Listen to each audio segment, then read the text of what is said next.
it in, bring it in, bring it in, bring it in. Frank and Rob, what's going on? Man, you know everything's smooth here, man. What's going on with you and the fam?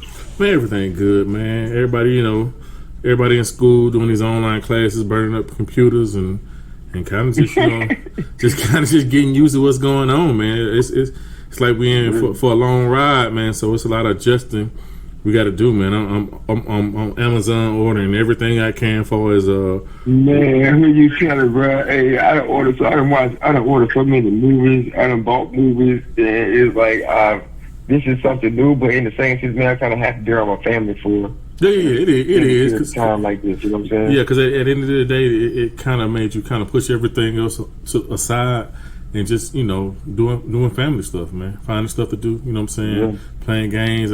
I really they finally know how to play spades for real. So like that's good. Now I got somebody I can play spades with, so that's good, man. But it's crazy, man. I had something happen on the internet today, man. So I gave up a topic, right, about kids leaving their area to play for shoe sponsored teams and how it benefits them. And so the specific person I was talking about was giving an example was Narcia Little. His dad was on our podcast a while back. Yeah. And so some people got mad, and even a coach for the local school was like, he could have made it to the NBA, made it to McDonald's All-American and stuff like that in Jacksonville. And his dad told me specifically that wasn't the truth. He had to go, to go out to Orlando, just like the podcast said, stuff like that. I wanted to light the coach up so bad, man. I wanted to have a discussion with him, but I wanted to get permission from the dad before I used his name and some of the things he told me. He deleted the post, man, before I can do it, man. People get a little bit nervous online.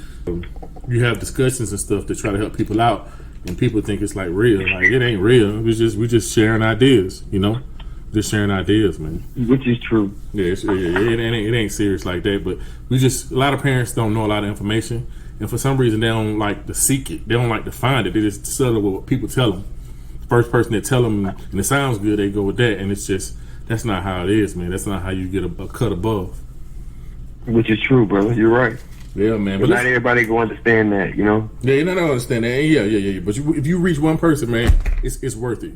If you reach one person, it's worth it, man. It's definitely worth it passing that word around. Because like I said, I always say, man, I don't like people making the same mistakes me and you made. But let's go ahead and get into this podcast, man. This is gonna be very interesting, man. People are gonna ask me why, I chose this person, man. But this person's story and what he's continually doing across the United States, man, is amazing, man. It's amazing. It is, man. Brother. So we got a lot to talk about. He's gonna teach us a lot, and hopefully we can. What he teaches us, we're gonna help some other people and bless some other people with, man. We have artist, composer, mentor, cousin of Ruben Studdard. We got Tevin Studdard, man. Tevin Studdard. Tevin, how you doing? In the building, man. Blessed to be here. It's too blessed and excited.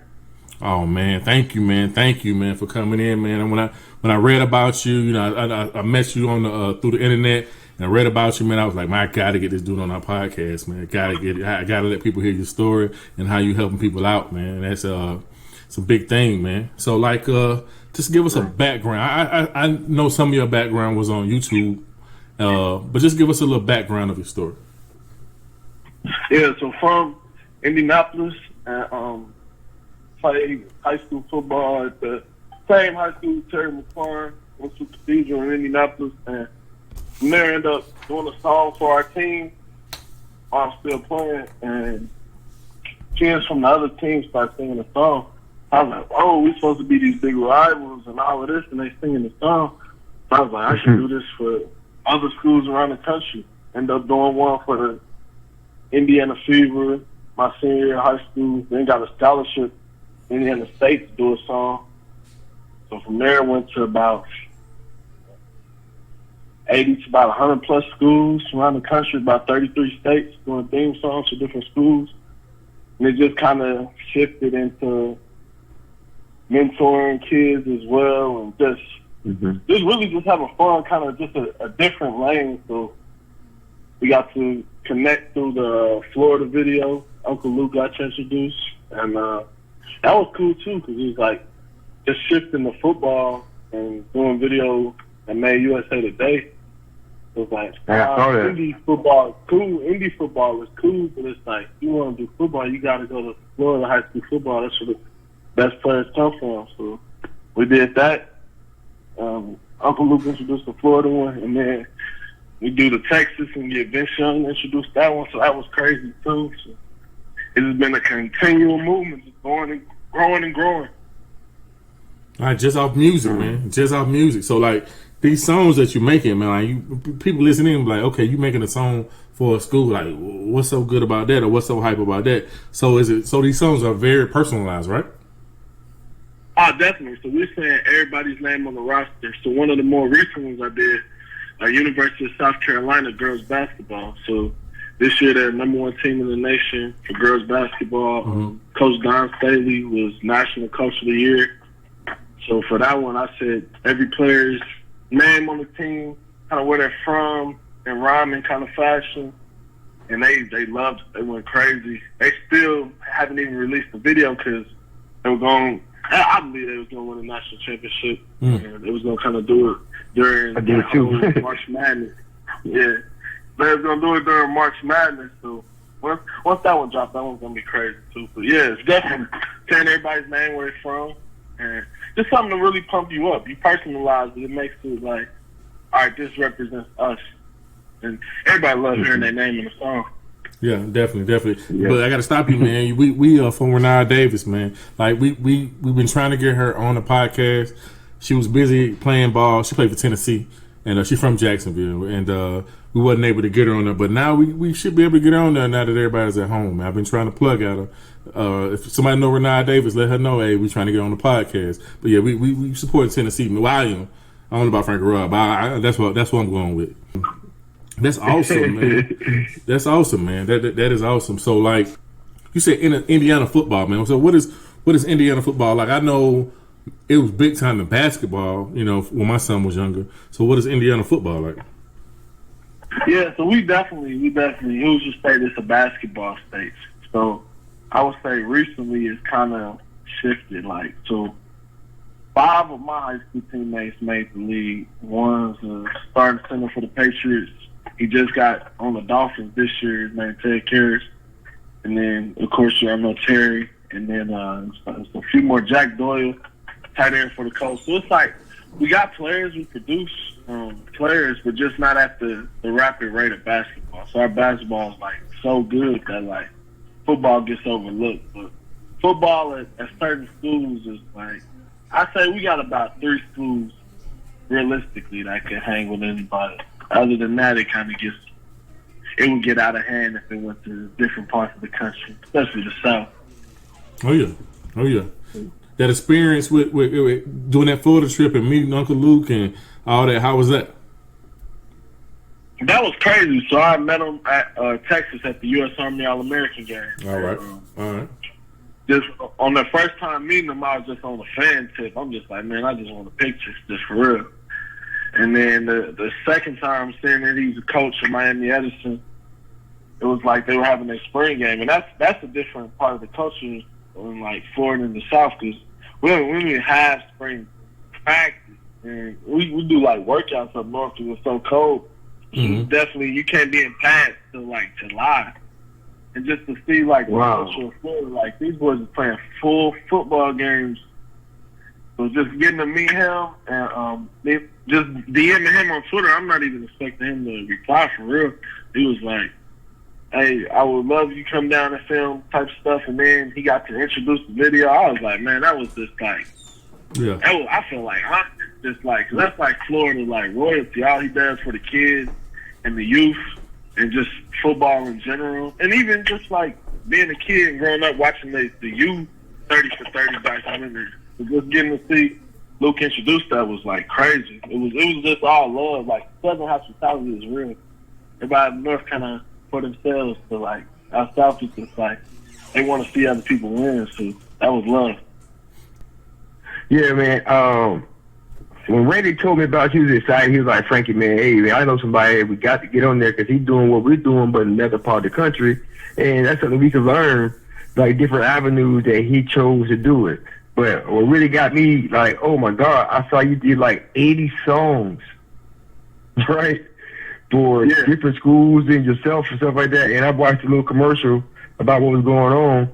And I know the reason why you did it. But when it comes to getting kids in college, I saw you help a lot of kids get in college. Like the avenues here in Florida are a little different than they are up there. But we just want to know, I want to know, like when it comes to the recruiting part of it, like how far in the process do you go with them? Like, do you do the visits? Do you schedule visits? Do you provide them what school you feel like is best for them? Or any type of situation that way? So we kind of started it off what we did. So I essentially a radio show for kids because I would get tired of hearing young black men do incredible sports performances and then they get interviewed and can't speak worth anything, and that would just bother me. So we just basically started a radio show to interview kids and just to kind of prepare them how to speak, the kind of questions that's going to be asked. And then it's like they get to go to college and they're like, oh man, we're ready for this. And some of their teammates aren't because they just haven't been prepared and trained. So we kind of started off with that. And then it got to the thing where I'm going to all these colleges, building all these relationships with coaches. And I'm like, hey man, we got some kids here that can really go. And one of the young men in the little clip that you probably have seen, he was our Mr. Football by position for wide receivers, and he didn't qualify academically, and they were kind of just like, all right, you on your own. I'm like, man, you used this kid on the football field, but now it's time for him to go to college. He's kind of on his own. I just couldn't. That didn't fit right with me. So I reached out to a coach that I personally knew that I did videos for in Arizona Western. It was a JUCO in Arizona before they closed it down. He's at Garden City in Kansas now, and he was like, okay. He saw the film, and we got to explain, like, he started off rough academically, then he kind of turned it around, and for him our relationship to be so good to get his kid a scholarship, it was just something. Like kids crying, and I'm just like, man, it's just somebody put me in a position to do something successful because you want to pass that along to kids as well. Yeah, man, that's important, man. Very, very important. Like on our podcast, we usually talking about the top D1 kids and and stuff like that. But like what people don't really understand, man, it's you got D2, half of D2, D3, NAIA, stuff like that. Like those recruiting situations are so much different, and they treat the kids totally different than they do Division I, high profile kids. They go for numbers. They have rosters that's over 200 some kids, and like any little thing can make you fall off of their recruiting, or chalkboard or whatever.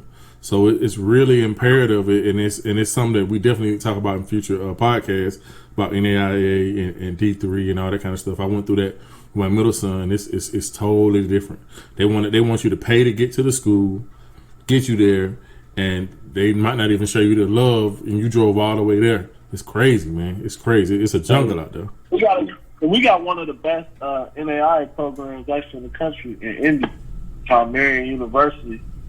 They've been to a couple of national championships, and we gotta get him up here and get him a little experience with that one. Yeah, definitely. Right by my man said that one. He's going to Olivet Nazareth in Chicago, man. They're pretty good too, man. It's his. Okay, yeah. I heard so. Yeah, his school is where the Bears do their training camp, summertime or whatever. So it's a real good school. They rank like top 10 in the country in the NAIA, but it's just learning the process for the NAIA and D3 is totally it's different. It's something you got to sit down. Dynamics, it's night and day. Night and day. You got to really ask questions, man. Like you talking about asking questions because a lot of times they will not give you my biggest issue is they will not give you that bottom line scholarship number until like after you get there. I'm like, you want me to drive all this way to South Carolina? You want me to drive all this way or take a flight to Chicago or whatever?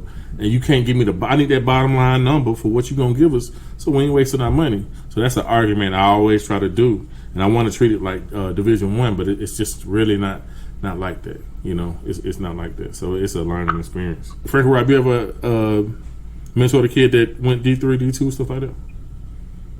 Well, remember we did the podcast with that one school, I forgot the name of the school. We did the head coach and how he told us how he recruits, how he doesn't mind going anywhere to recruit a kid, but essentially they usually, even with the Southern University, Coach Sherman, you know, it's like even with Division I school, but at HBCU, it's only certain amount. It's everything I look at now based on what we've been through. It's about money.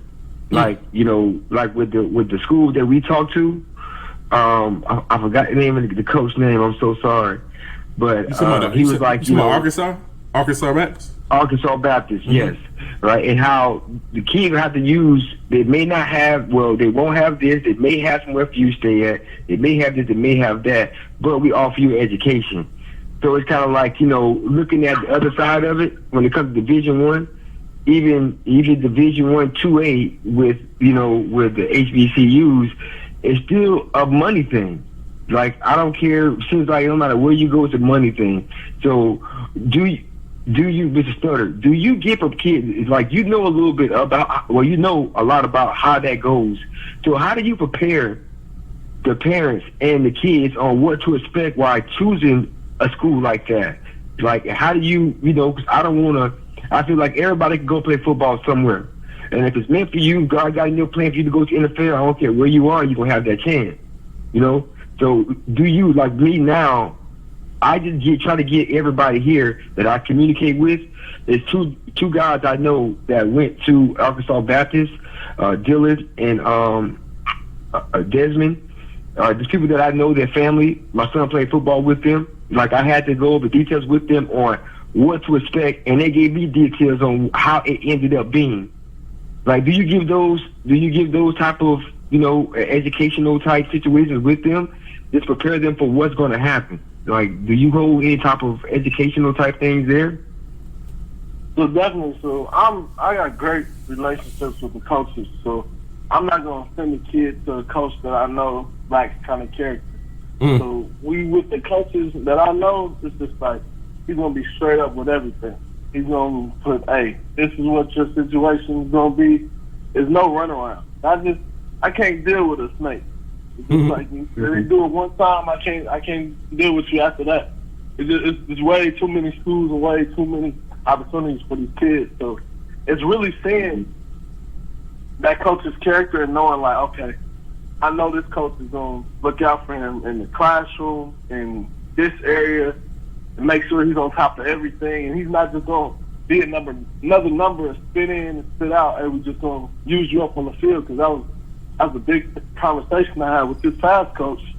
It's like, man, you guys really use this kid, and now it's time to position him to go to college. You just kind of put him on his own. And I feel like that's a big problem we see at the high school level. Some of the college coaches are used car salesmen. They're going to say whatever, sell you whatever dream, and give you all kind of runaround. I can't deal with them guys. I need the guy, hey, this is what it's going to be. There's no faking it. It's all out there. And those are the kind of coaches that I can deal with. And that's the one, personally, at Garden City, Coach Tom Minnick. He's just, hey, he's telling the kids straight up, this is what it's going to be. This is how we're going to be on you. And it's no mystery once you're there and after your experience. Okay, so what's going on? What have you learned from? You do a lot of the college basketball, ladies college basketball. So, like, have you seen any problems in the game of college basketball for the girls, for the ladies? Problems as far as what kind of problems? Just issues. I mean, just issues. I mean, I know that they can transfer. Well, actually, they can't. They have to do a 1 year. They have to do. They can't just transfer from school to school. because like in since the transfer portal, Yeah. in football, like that's been an issue. You know what I'm saying? But I know you've been dealing with a lot of the female college basketballs. I was wondering if you have any issues, seen any issues, anything like that. I would say theirs is more so an exposure standpoint. So the South Carolina team, they're outright number one team in the nation.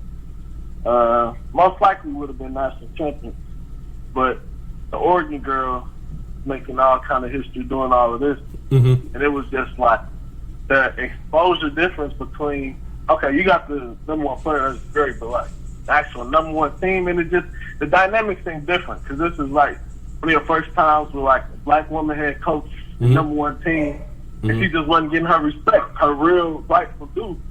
And as far as the exposure in the media, and I mean, she would really call media members out, and it was just like, but that's a big thing I see, because it's just like, women's college basketball, you got your UConn, and then you got your Tennessee dynasty, and then really South Carolina just kind of making the noise now, won national championship in 2017, and then this year they was kind of posed to do it, but I would say the exposure factor, that's the biggest thing I see in the game, and just the respect factor for black women head coaches. That's the biggest issue, dynamic-wise, I see in women's college basketball. Yeah, in my opinion, you got that in all sports, man. Definitely. Yeah, in all sports, you got 80%, 75% African American, then you might have 3%, 2% coaches. How do you have that big of a difference in your coaches and your players? So we can play it, but we can't coach it. So that's in almost every sport. That's something. That's it, man. That's it. And then you want to go further, man. Let's talk about owners. No owners. I mean, in most sports, they don't have any African American owners. But you got 80%, 75% players African American. It's just weird, man. It's something that it's a hurdle that people don't like to talk about. But it's something that we got to jump through. We got to jump through that hurdle and get past it. We need to have more. I don't agree that every time a owner fires a coach or whatever, that they should be mandated to interview a black person, because what they're doing with that is they mandated to do it, but it's not really an interview. They're just doing it because it's a check in the box. Yeah. But I just believe that they should find good African American coaches that can coach teams, and when black people get their chance to coach a team, they need to do the best they can, so we can just jump that hurdle. It's just something that has to be passed. It's just like being like how black quarterbacks were back in the day, So that's in all sports, man. So I was looking at one of your videos, and you were saying when your cousin Ruben Studdard won American Idol, you had another cousin or brother or somebody who passed or something like that? Yeah, so another cousin that actually got shot outside of my grandmother's house. And with just certain situations and things that he was involved in. So that was kind of like a big thing for me, kind of personally, because it's just like, it was almost a little crossroads where it's like, you can do this music route or you can stay in Indy and do the street stuff. And it was just like, really just kind of finding my purpose in that moment. Just like, hey, I don't want to kind of stay here and do that same thing and go that same kind of route. And want to do something greater with my life. And just like him win that. I was in fourth grade when he won the show. So I feel like, and a lot of things, I like working with middle school kids now. I feel like that's those kind of pivotal ages on what you're going to do. Like, if a kid is really in the streets, he's in about like 12 years old. He's starting to become a runner, or in some sort of fashion, he's being recruited at like 12 years old, do street stuff. So like, that's the age where I'm just like, man, you making a life grown man decision at 12. And your mind is so impressionable at 12. You just see money, women, fast cars. It's like, man, I desire those things.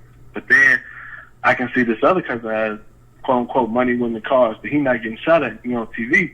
I'm like, it's just kind of like reality check. Like, what do you want to do with your life? So that's kind of thing and that's why I really love working with young people. It's just like, man, as much as negative influences are recruiting them to do other things, it's just like, man, you can do something with your gift. And that's why I love going to all these schools and kids really being able to see. Like, we do a lot of elementary and middle school videos as well. So when the kids, they're like, oh, man, you went at this university, that university, you came to our school. Like, it means a lot to the kids. And I'm showing them, like, hey, you can do this too. You can do whatever you desire.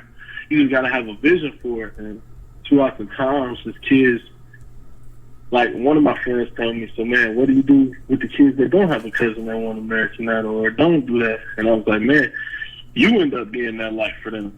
Because everybody's not going to, quote unquote, have a successful cousin, but they can relate to having a cousin in jail or a cousin that got killed. But it's just like, you want to use your pain for a purpose greater than yourself. So to show kids that, man, I went through the same thing, to seeing a family member get shot and killed, but it was like, that wasn't going to be the end of my story. That wasn't going to be his end, that wasn't going to be mine. Like, I wanted to do something greater. And we were very close, love him, everything. But it's just like, I wanted to chase after something different.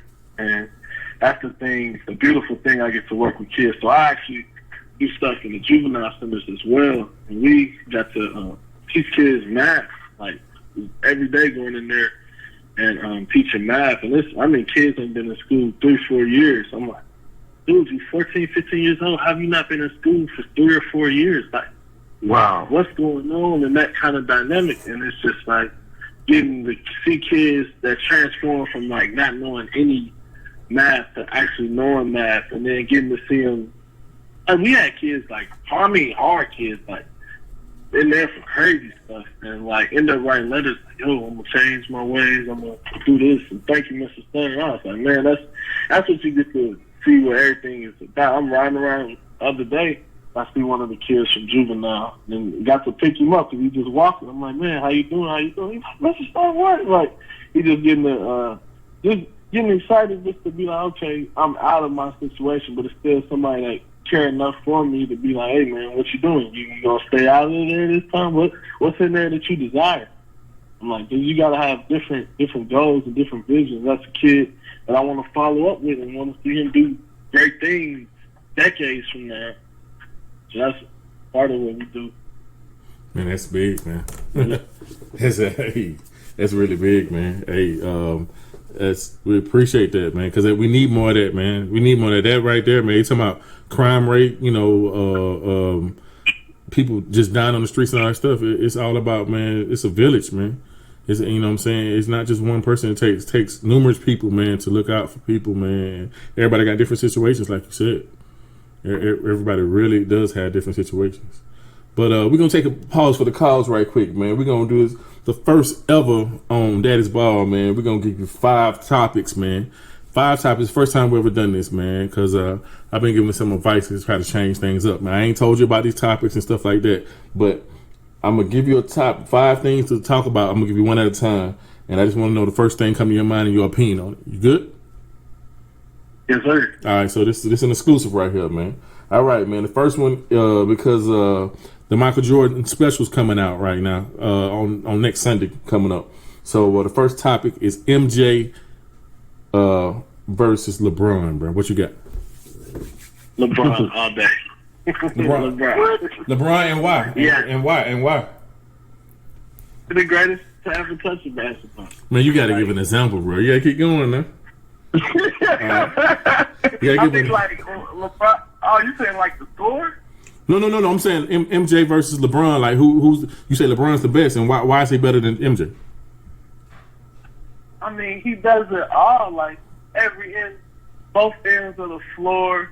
He just didn't have the supporting cast. So I seen a little thing that said Kobe got a ring without Shaq, LeBron got a ring without Wade. Yeah. MJ didn't get no thing without Pippen.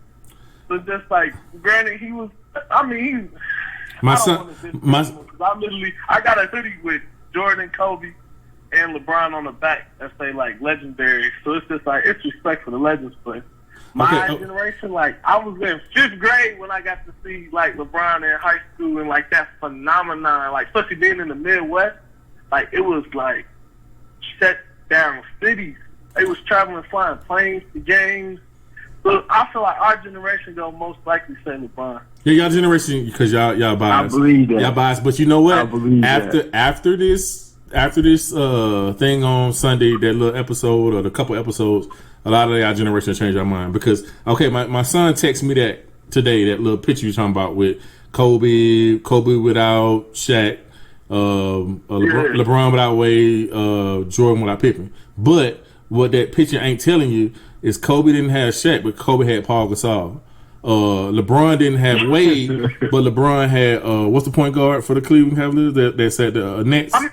Kyrie was nice. Kyrie, yeah. So like y'all tripping. All of them was Scottie Pippen. All the same thing. True. But the biggest thing the biggest thing that people don't understand is that every time Jordan went to the show, he won it, and nobody can say they beat him. And the best thing that was going to happen was when they was going to play. When he retired those 2 years and played baseball, he was going to play Elijah one. And that was going to be the biggest matchup he was going to ever have. But he never lost, man. LeBron just lost too much. You know, that's my thing. He lost, but think about it. On some of them times, I give him the versus mask. I put that on him. That's on him. Versus Spurs, that was his little exit. But like the one versus the Warriors, what you got? No Kevin Love, no Kyrie versus that one. And then, come on, the Warriors were the Monstars with KD, Steph, and Clay. Like, I don't see no Jordan team beating them. Okay. I don't know about that. I mean, you talking about total defense. Who's stopping KD? Who's stopping KD? You telling me Steve Kerr can guard Steph Curry? Who? I didn't say Steve Kerr. You had guys that was athletic. You had they wasn't guarded Curry. We talk about Curry as like one of the greatest. Man, see, look, like y'all going team for team. Y'all going switch from player to player to team. Player to player. The dog in Michael Jordan, LeBron never saw. LeBron never had. Like Jordan went to the finals, he wins. Kobe, everybody else go to the finals and they lose. You can't compare a dude win 6 times, won 6 times. Huh? I just feel like the years that you don't go to the finals, you still losing. It was just like 6 for 20 instead of just the whole 6 for 0. So LeBron probably gonna be like 3 for 20. I feel like they was gonna win. He's like 3 for 30. Yeah, nah, he's too funny. Yeah. But think about it, when it's all said and done, he's gonna be one of the top 3 in points, one of the top in the like every category. True. But we do know this generation don't play defense though, right? We can agree with that, right? Oh yeah. It's definitely, but they're way more athletic in this generation than. So how many defensive player of the year did he win? Bron. I don't even know that off the top of my head. 0, bro. 0. I mean, look at that donuts, man. 0, man. Let's go. All right, let's go into our next topic, man. So today, Boosie was on the Breakfast Club, and they was saying that Jay-Z was trying to get Boosie to apologize to D Wade about the comments he said about his son. So Boosie kind of just broke it down, and he said something to the point of that I just don't believe kids should make grown folks decisions. So what you think about that? Oh yeah, that's one of them touchy subjects. Little touchy topics. I don't want them to 20 years from now they'll come back and be like, oh my god, this is the yeah. Like, but it's one of them, like, man, I don't know, I just got a spiritual background. It's like train up a child the way you go, when he's older, he won't depart from it. So it's just like it's a tough one, but it's just like that's something that I don't even want to. And I know they go. No, we ain't got that many followers yet. Each his own. Yeah, teach his own. And then, teach his own. And teach his own. it's a hard subject or whatever. I do believe that social media, television, radio puts sexuality out there so hard to the youth because of technology. So I do believe that affects decisions that a lot of kids make because it's out. The information is out there. You got probably like 7-year-old, 6-year-old kids that can get on the internet and find anything and do anything, So I do believe that affects decisions that a lot of people make sometimes, especially when you don't have a parent in the home or whatever, which is not the case on this. But like you said, it's a very, very touchy subject, man. So we're gonna go to this next one. This is a touchy subject, man. No, hold on. No, go ahead, bro. Yeah, I kind of feel, Mr. Studdard, you right about that. I understand that, right? And religion always plays a part in most of our decisions and our opinions, right? But when it comes to your right to me, is that how can you allow him to make a decision? But Randy Boosie right, in my opinion. Oh yeah. How can I know whatever? But how can you let a kid make a decision when you really don't know the birds and the bees yet? Because you're being influenced by what you see, not by what you know. And you let him do that, then I feel like there's something wrong with that. You feel me? Yeah, it's just like it's just like a kid tell you he want to be a dog or a tiger or something. He watched the Tiger King and he say, "Oh, Dad, I'm a tiger." So like, is a parent gonna let him go to school and growl? Or roar, whatever tigers do? You know what I'm saying? Like that's the age we heading to. That's the age we're heading to, because at the end of the day, if your kid go and steal something, you're going to slap his hand and tell him, don't steal. You're going to try. And if he steal in the future, that's all. It's not all good, but at least you hit his hand and say, "Hey, bro, don't steal."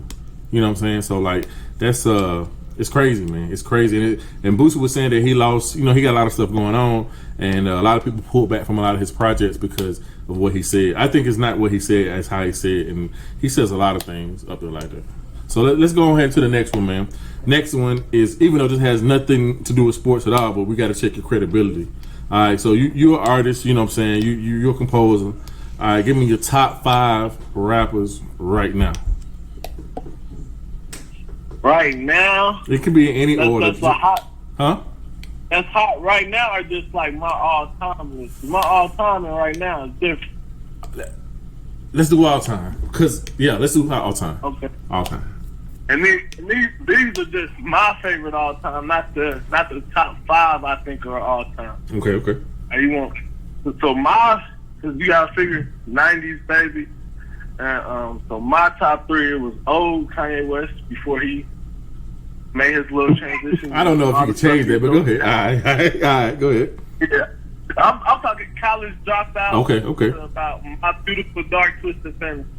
All right. That Kanye, and then he would have been in my number 1, and then T.I. would have been my number 2, and then just being from the Midwest, my number 3. Everybody always give me flack for this, but it's Nelly. Nelly in my top 3. It's like just being in the Midwest, like.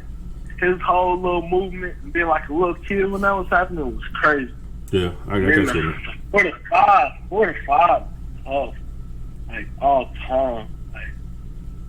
Like it's tough. I don't want to be cliche with Pac and Biggie, but 45. That 45 is a tough one though. But right now, some artists that I can say I listen to right now. All right, for sure. I like Rod Wave. I like Taylor G. I like who else right now?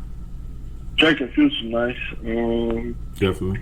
Lil Baby, I'll say is in my top 5. And those might be my. I give everybody kind of like a listen and a play, but I'll say I listen to probably those 5 the most. So you like Lil Baby over the Baby? Yes. I rock with the Baby because I like how he kind of made it on later on in life, but like I just feel like he's more mainstream and like he appeals to that audience because but like overall like more versatility I hear out of Lil Baby than the Baby.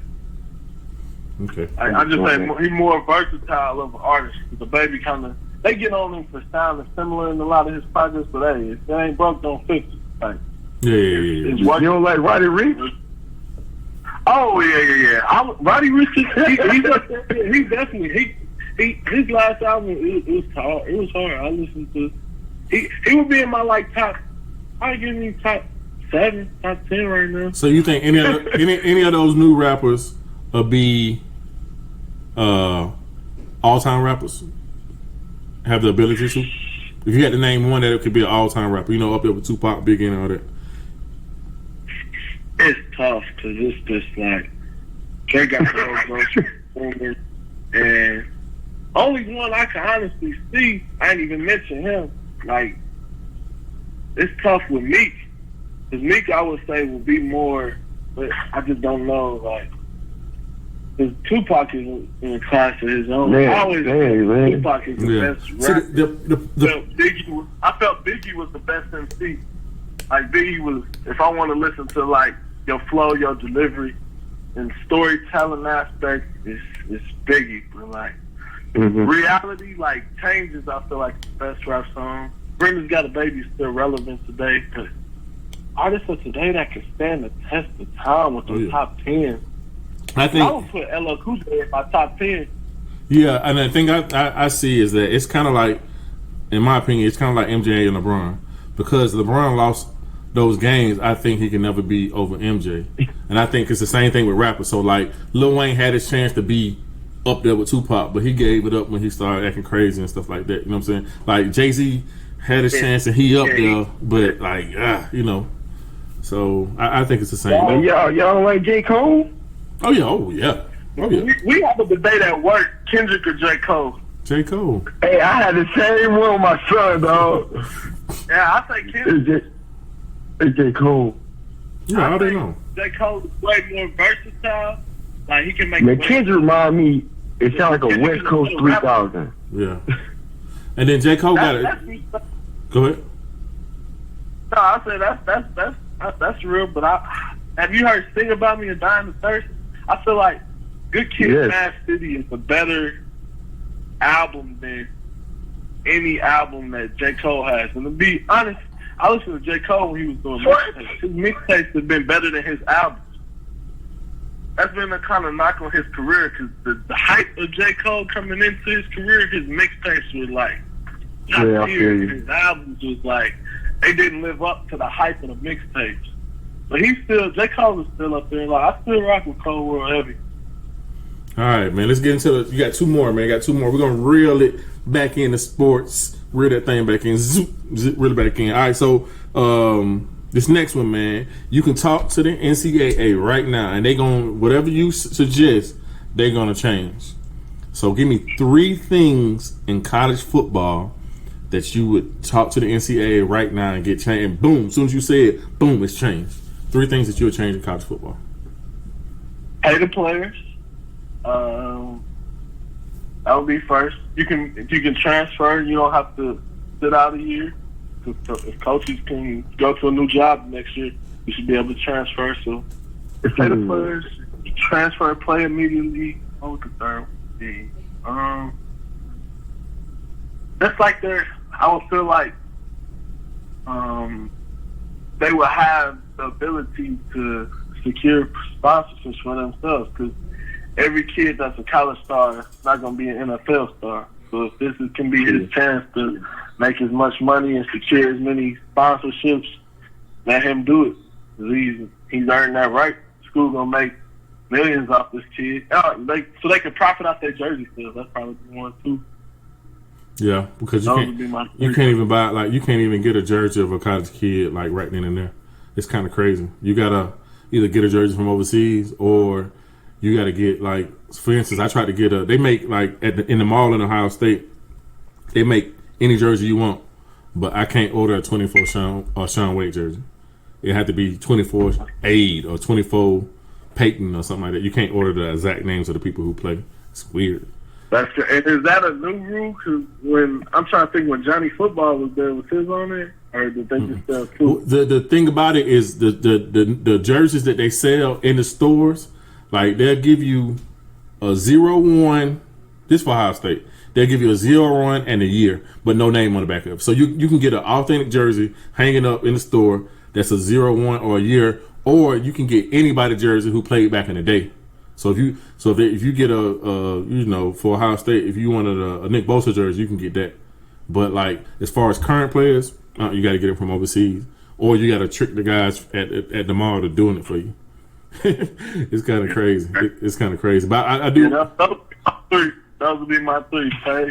So, but I do want to bounce back though, because you said paying players. It ain't that easy. Paying players. They hit the guy without boom. What you gonna pay him? How much you gonna pay him? What you gonna do? Give me a system, something.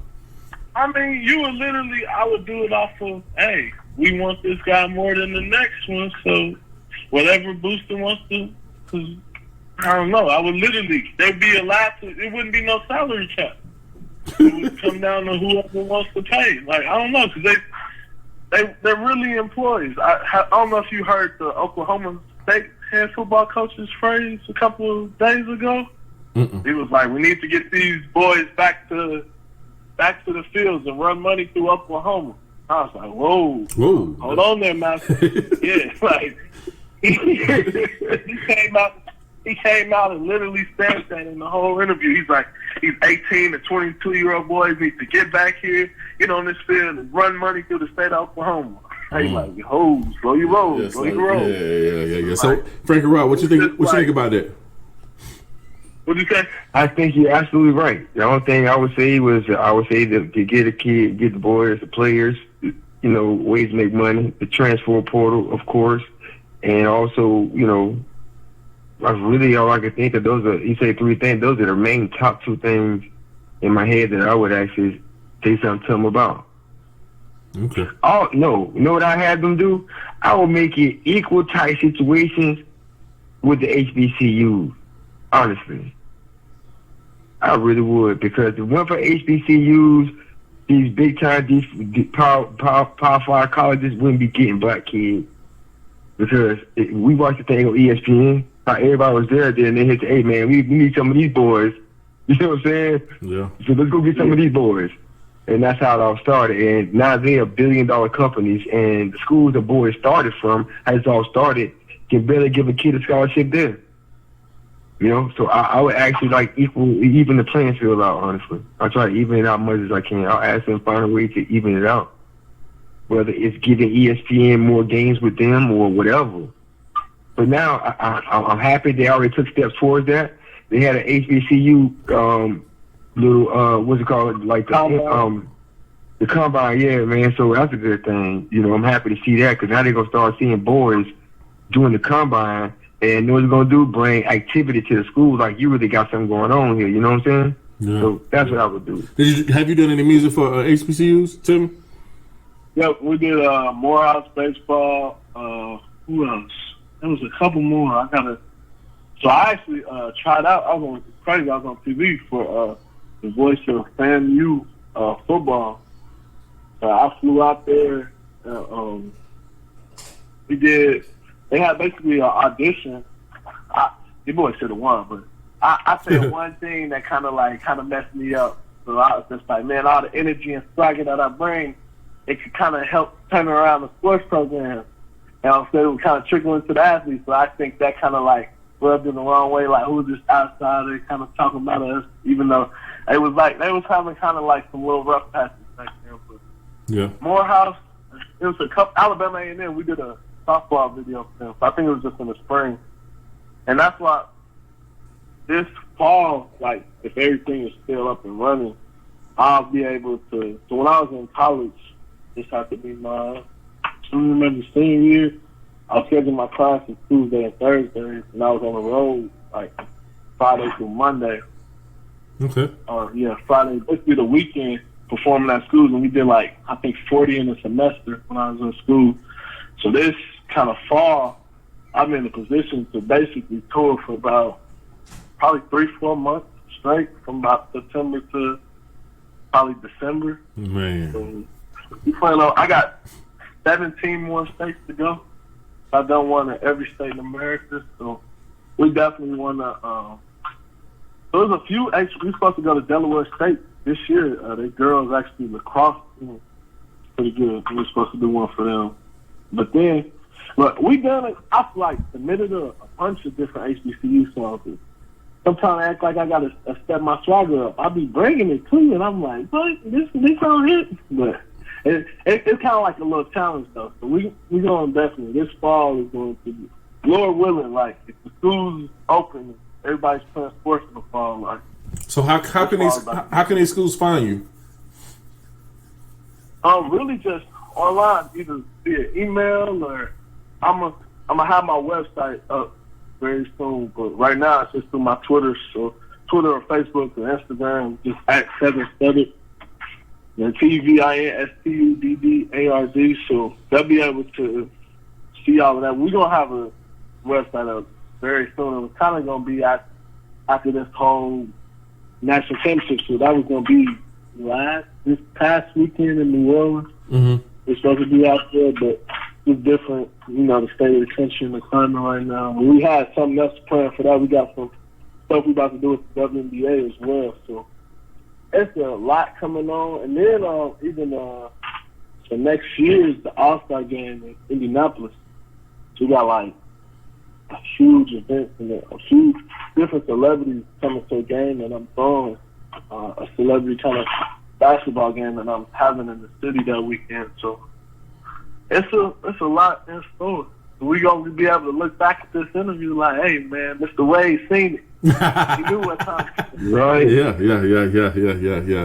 All right, so that brings us to our last question, man. Last question. This is a good one too. It's kind of like the rapper, but it's still sports. Give me your best 2 games that you ever saw. It don't have to be live. Best 2 games you ever saw, and why? Oh, any sport, hands down. USC versus Texas. Oh yeah, all day. I'm in the 8th grade.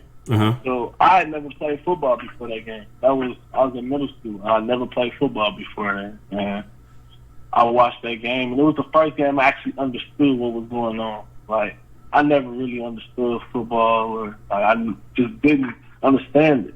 And like, it was the first game I watched. I understood everything that was going on. Just hearing the hype, just Reggie Bush that season, and then Vince Young's run. And that's why it was so crazy to actually be with Vince this summer, and do his whole PR tour in Houston, going to every news station, every radio station. I'm like, man, you really the reason I played football, for real. That's crazy. I know exactly right. The game is that I don't even want to. It's hard to say a number 2 because I feel like that one. I just don't know nothing that's on the level of that game, that dynamic. It's even in basketball. It's been some amazing basketball games I've watched, but I don't know nothing. I would say now. Okay, being from Indianapolis, Gordon Hayward hit that shot when Butler played Duke. That was downtown in Lucas Oil. To make that shot. I feel like that would have been one of the greatest shots in sports history, like a mid-major team against his powerhouse dynasty of Duke.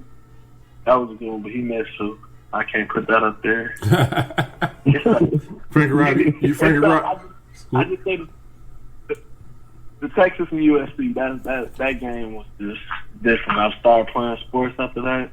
And then we so close, because we do a lot of filming in San Diego too. We was at San Diego State and the University of San Diego, and we got by Reggie Bush High School. So that was crazy too.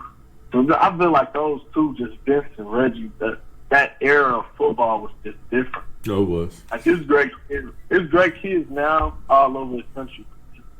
That class and that era of football was just man.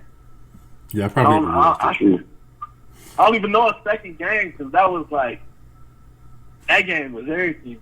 I don't even know even in basketball. I'm trying to think because I want to say something with LeBron, but no.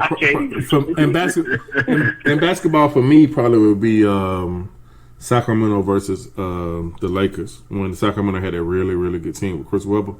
And Robert Orr hit that shot at the end.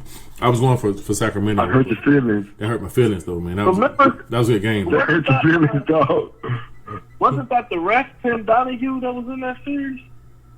The referee that was cheating? I don't know. I didn't know that. No, man. I No, Kim Donahue, for real, like the rest, they got arrested. Everything was in jail.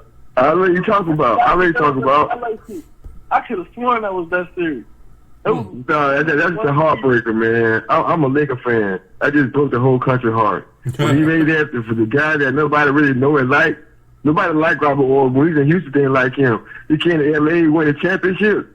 Man, he made that shot to kill everybody. Come on, man. It was just a bad situation. I'm sorry. That's a terrible situation, man. Frank Rob, you got one? A game? Man, only one game that I actually sat in that I felt like was the best game I ever won. The best games ever was last year, Alabama LSU. I was at that game. That was a good game. Because it started off like a blowout, but then it ended up being really, really close. So that was a good game to be in. The atmosphere of the stadium was pretty cool, too. You know what I'm saying? That's a pretty good game. Okay, man. All right. Shout out Emil Ekiyor from Alabama. He went to my high school. He got some more stuff. And I need to really connect you with his dad. His dad is like Mr. Indianapolis, like all kind of stuff. Emil Ekiyor, he's a lineman at Alabama. All right, for sure, man. So now you're an inaugural person to complete the Daddy's Ball 5 questions, man. So congratulations, man. Congratulations. So like, Hey, thank you. any last thing, because you've been all across the country. Say what now? What'd you say? No, go ahead. No, I was saying we still know that LeBron is better. Even All right, man. We'll see on Sunday. You'll see your mind will start changing on Sunday, man. I promise you. So like, it was. They will. They had a reason. Space Jam 2 had LeBron in it. It was like they knew what time it was. but remember, it's Space Jam 2, not the original. Remember that. It's 2. I get to see with just a little kid. He was just a little kid. He would be like 5 years old in it. So, give me one last thing, man, because you've been around the country. You done met all kind of kids. You done met all, your parents, athletes. You done met stars, stuff like that. Just give me one little thing, a little plug for the parents and kids trying to work hard to get that, to be a student athlete. And just have a vision. Really to have a vision. Clear-cut focus. Outwork everybody. And I just see some of these kids who are super hyped up and don't live up to it because they get infatuated with their ego and they just fall in love with their ego. But some kids that just keep working. I don't know. I just feel like the work is gonna show. And just the kids, like, don't feel like you have to go Power 5. Like, if you can play, they can find you. I love giving that, especially like when you mentioned the HBCUs, man. Best running back, Walter Payton. Best wide receiver, Jerry Rice. He's an HBCU athlete. It's just like, you can go wherever. Like, if you can play, they're going to find you. So stop chasing offers, stop chasing stars, and just put in the work. The work is going to show for itself. Oh, man. That's awesome, man. We appreciate you having you, man. Frank Rock, man. Take us out, bro. Man, very good episode, man. Learned a lot, man. You can see anything that any listeners are listening to or listen to the shows. Let us know if you have anything. As you can see, we got, an icon in the making, Mr. Tevin Studdard. So we get somebody like him on, I guess we're doing something right or just really, really, really blessed. I think both of them, you know what I'm saying? But always stay smooth, yo. We out.